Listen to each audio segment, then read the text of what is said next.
Welcome to vision 5 TV. Hindi సినిమాల్లో item సాంగ్స్తో పాటు హీరోయిన్గా నటించిన స్టార్ ఇమేజ్ను సొంతం చేసుకున్న నటి మలైలా అరోరా తండ్రి అనిల్ అరోరా ఆత్మహత్య చేసుకున్నాడు. 7 అంతస్తుల భవనం టెర్రస్ నుంచి ఆయన దూకి ఆత్మహత్యకు పాల్పడినట్లుగా ప్రాథమిక సమాచారం అందుతుంది. ఆత్మహత్య విషయం తెలిసిన వెంటనే పోలీసులు ఘటనా స్థలంకు చేరుకుని ఎంక్వైరీ చేస్తున్నారు. ఇప్పటి వరకు ఆత్మహత్యకు గల కారణాలు తెలియరాలేదు.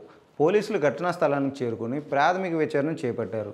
డెడ్ బాడీని పోస్టుమార్టం పంపించారని తెలుస్తుంది. వయసు మీద పడ్డ నేపథ్యంలో పలు అనారోగ్య సమస్యలను ఆయన్ను వేధిస్తున్నాయంటూ ఆయన సన్నిహితులు చెబుతున్నారు. మరి ఆత్మహత్యకు అనారోగ్య సమస్యల కారణమా మరేదైనా ఉందా అని పోలీసుల ఎంక్వైరీలో తెలియాల్సి ఉంది. అనిల్ అరోరాకి మలైకా అరోరాతో పాటు అమృత అరోరా మరో కూతురు.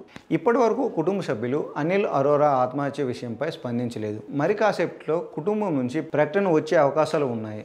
చిన్నతనంలోనే విడిపోయాయి. ఈ ఘటన జరిగినప్పుడు మలైకా పూణేలో ఉంది. తండ్రి మరణ వార్త తెలియగానే వెంటనే ముంబైకి బయలుదేరింది. ఇక ఈ విషయం తెలిసిన వెంటనే మలైకా మాజీ భర్త అర్బాజ్ ఖాన్ కూడా అనిల్ నివాసానికి వెళ్లారు. ఈ ఘటనా స్థలంలో ఎలాంటి సూసైడ్ నోట్ లభించలేదని పోలీసులు తెలిపారు. దీనిపై అన్ని కోణాల్లో దర్యాప్తు చేస్తున్నట్లుగా తెలిపారు. ఇక మలైకాకు 11 ఏళ్ల వయసులోనే ఆమె తల్లిదండ్రులు విడిపోయారు. అప్పటి నుంచి మలైకా తన సోదరి అమృత ఇద్దరు తల్లి వద్దనే పెరిగారు. ఇక అనిల్ మాత్రం ఒంటరిగా ముంబైలోనే భద్రాలో ఉండిపోయారు. కానీ కొంతకాలంగా ఆయన అనారోగ్యంతో బాధపడుతున్నారు.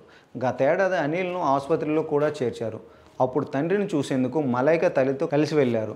పంజాబ్కు చెందిన అనిల్ అరోరా మర్చెంట్ నేవీలో పనిచేశారు. ఇక తల్లిదండ్రులు విడిపోవడంపై గతంలో మలైకా ఓ సందర్భంలో మాట్లాడుతూ ఎమోషనల్ అయ్యారు. నా బాల్యం అద్భుతంగా గడిచింది, కానీ అది అంత సులభం కాదు, చాలా గందరగోళం అని చెప్పాలి.